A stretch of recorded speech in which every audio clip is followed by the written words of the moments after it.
இப்பொழுது இந்த ட்ரக்ஸையும் கஞ்சாவையும் எதிர்த்து மக்கள் மத்தியிலே விழிப்புணர்வையும் எச்சரிக்கையையும் செய்கின்ற விதத்தில் சமத்துவ நடைபயணம், அது புதிதாக அரசியலுக்குள்ளே பிரவேசித்தவர்களானாலும் சரி, ஏற்கனவே எதிர்த்துக் கொண்டிருப்பவர்களானாலும் சரி, அவர்கள் திராவிட முன்னேற்ற கழகத்தை மேற்கொண்டு வெற்றி பெற முடியாது என்பதையும், ஜனநாயக மோசடி என்பது SIR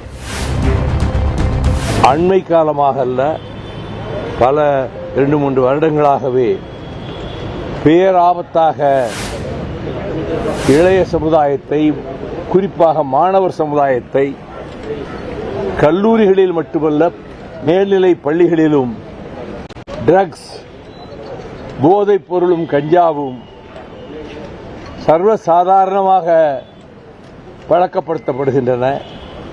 மது அருந்தினால் வாசனை வரும், கண்டுபிடிக்கலாம். இதை போதைப் பொருள் எடுப்பவர்களுடைய நடவடிக்கைகளிலிருந்து தான் கண்டுபிடிக்க முடியுமே தவிர பெற்றோர்களுக்கும் இது தெரியாது. ஆனால் பஞ்சாப் மாநிலம் எப்படி நாசமாகி கொண்டிருக்கிறதோ அதைப் போல தமிழ்நாட்டிலும் இந்த பேராபத்து மாணவர் சமுதாயத்தை, இளைஞர் சமுதாயத்தை கெடுத்துவிட்ட காரணத்தால் தான் கோயம்புத்தூரில் அந்த இளம்பெண்ணை 4 பேர் மிருகங்களாக மாறி நாசப்படுத்தினார்கள். நான் கடந்த 3 மாத காலமாகவே இதை பற்றி திட்டமிட்டு மதுவை எதிர்த்து 1200 கிலோமீட்டர் நான் நடந்திருந்தாலும் முழுமையான மதுவிலக்கு கொண்டு வருவதிலே சில சிரமங்களினால் கொஞ்சம் கொஞ்சமாகத்தான் மதுக்கடைகளை, டாஸ்மாக் கடைகளை அகற்ற முடிகிறது.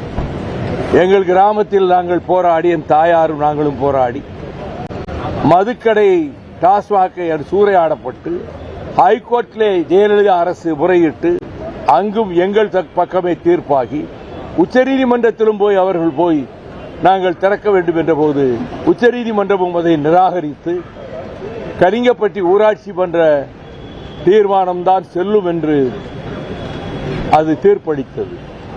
இப்பொழுது இந்த ட்ரக்ஸையும் கஞ்சாவையும் எதிர்த்து மக்கள் மத்தியிலே விழிப்புணர்வையும் எச்சரிக்கையையும் செய்கின்ற விதத்தில் சமத்துவ நடைபயணம், ஜாதி மத மோதல்களுக்கு தமிழகத்திலே இடம் இருக்கக்கூடாது, பிறப்புக்கும் எல்லா உயிர்க்கும் என்ற கோட்பாட்டின் அடிப்படையில் இதற்கு முன்பொரு நடைபயணத்திலும் நான் அதை சிறையிலிருந்து வந்தவுடன் இந்த சாதி மத மோதல்களை எதிர்த்து பிரச்சாரம் செய்தோம். இப்பொழுது இந்த நடைபயணத்தில் என்னோடு 950 பேர் தேர்ந்தெடுக்கப்பட்டிருக்கிறார்கள். நானே நேர்காணல் செய்து தேர்ந்தெடுத்திருக்கிறேன்.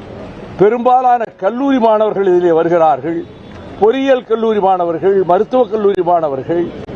அவர்களுக்கு எங்களுக்கு விடுமுறை இருக்கிறது, எக்ஸாம் லீவ் இருக்கிறது, நாங்கள் கண்டிப்பாக வருவோம், எங்கள் பெற்றோர் எங்களை போகச் சொன்னார்கள் என்று வருகிறார்கள். ஆக திருச்சி மலைக்கோட்டை மாநகர் உழவர் சந்தையிலிருந்து புறப்பட நம்முடைய தமிழகத்தினுடைய முதலமைச்சர் மாண்புமிகு தளபதி அருமை சகோதரர் ஸ்டாலின் அவர்கள் தொடங்கி வைக்கிறார்கள்.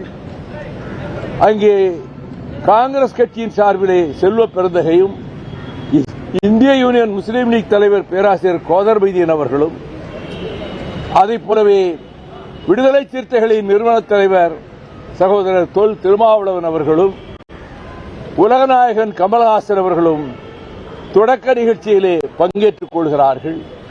அதற்கு பிறகு எங்கள் தோழமை கட்சிகளின் தலைவர்கள் விராலிமலை பொதுக்கூட்டத்திலும் மேலூர் பொதுக்கூட்டத்திலும் பங்கேற்கிறார்கள்.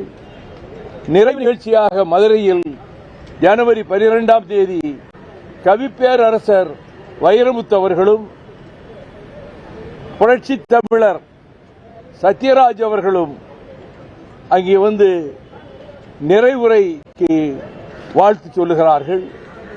இந்த பயணம் கட்டுப்பாடாகவும் போக்குவரத்தை ஒழுங்கு செய்வதாகவும் 2 பேராகத்தான் நாங்கள் இதற்கு முன்பும் பயணம் நடத்தியிருக்கிறோம்.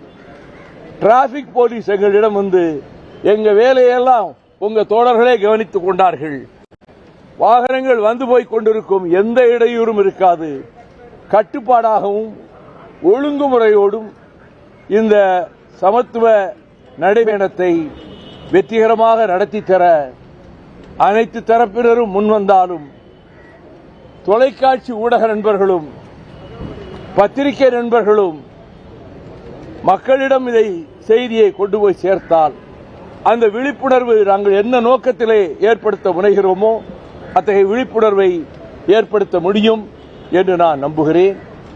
இந்த பயணத்தின் போது அரசியல் ரீதியாக ஒரு கருத்தை நான் வலியுறுத்த விரும்புகிறேன்.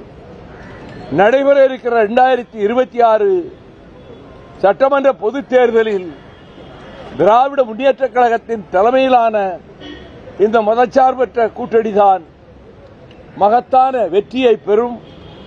திராவிட முன்னேற்றக் கழகம் தனிப்பெரும்பான்மை பெற்று அவர்கள் தனிப்பெரும்பான்மையுடைய ஆட்சியாகவே அது அமையும். இதை தொடக்க காலத்திலிருந்து நான் சொல்லி வருகிறேன். யார் யாரோடு கூட்டு சேர்ந்தாலும் சரி, யார் எத்தகைய சவால்களை அறைகூவல்களை ஏவினாலும் சரி, மக்கள் மன்றத்தில் திராவிட முன்னேற்றக் கழகத்தின் தலைமையிலான அணிக்குத்தான் வரவேற்பும் ஆதரவும் இருக்கிறது என்பதை நான் கண்கூடாக பார்க்கிறேன். ஆகவே தேர்தலிலும் மக்கள் அவர்களுடைய நலன் கருதி சின்னஞ்சிறு பிள்ளைகள் கூட பட்டினியோடு வரக்கூடாது என்று அவர்களுக்கு உணவு வழங்குகிற திட்டத்தை இப்பொழுது அறிமுகப்படுத்தியதோடு பேருந்துகளிலே சகோதரிகள் பெண்கள் இலவசமாக பயணம் செய்வதற்கு திட்டம் தீட்டியதோடு ஒவ்வொரு நாளும் ஒரு புதிய திட்டத்தை அறிவித்து அதை அரங்கேற்றி வருகிற காரியத்தை முதலமைச்சர் அவர்கள் செய்து வருகிறார்கள். திருவண்ணாமலையிலே அவர்கள் திரட்டிய இளைஞரணி அந்த மாநாடு பிரம்மாண்டமான வெற்றியை பெற்றிருக்கிறது.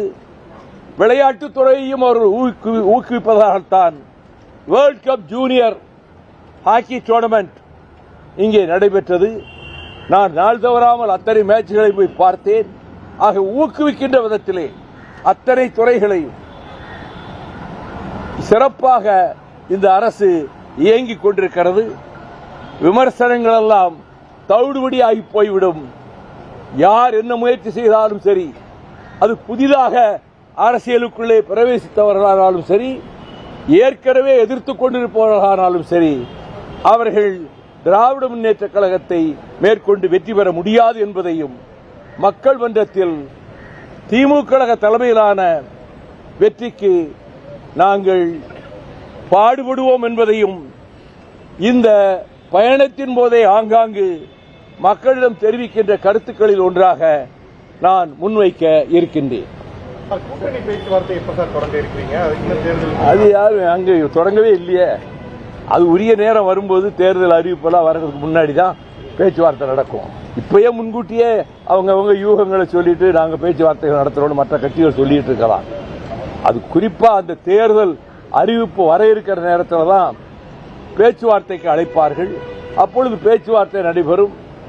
அந்த பேச்சுவார்த்தையிலே கட்சிகளுக்கு தொகுதிகள் ஒதுக்கீடு செய்யப்படும். திராவிட முன்னேற்றக் கழகம் பெரும்பான்மையான இடங்களிலே போட்டியிட்டு வெற்றி பெறும். எஸ்ஐஆர் பணிகளில் தமிழ்நாட்டில் 85 லட்சம் வாக்காளர்கள் நீக்கப்படுவதற்கான வாய்ப்புகள் இருக்கு. 19 பட்டியல் ரிலீஸ் பண்றாங்க. திமுக வழக்கறிஞர்கள் எப்படி இருக்கும் சூழல்? இது பெருங்கேடு. ஜனநாயக மோசடி என்பது எஸ்ஐஆர். 85 லட்சம் பேருக்கு வாக்குரிமையை பறித்துவிட்டு, வாக்களிக்கின்ற உரிமையை பறித்துவிட்டு, புதிதாக ஒரு 65 லட்சம் பேரை உள்ளே திணிக்கின்ற அந்த மோசடி வேலையும் நடைபெறுகிறது. ஆனால் இவர்கள் இத்தகைய முயற்சிகள் எப்படி செய்தாலும் சரி, அவர்கள் தேர்தலில் மேற்கொள்ள முடியாது, வெற்றி பெற முடியாது என்பதை நான் நம்பிக்கையோடு சொல்லிக் கொள்கிறேன்.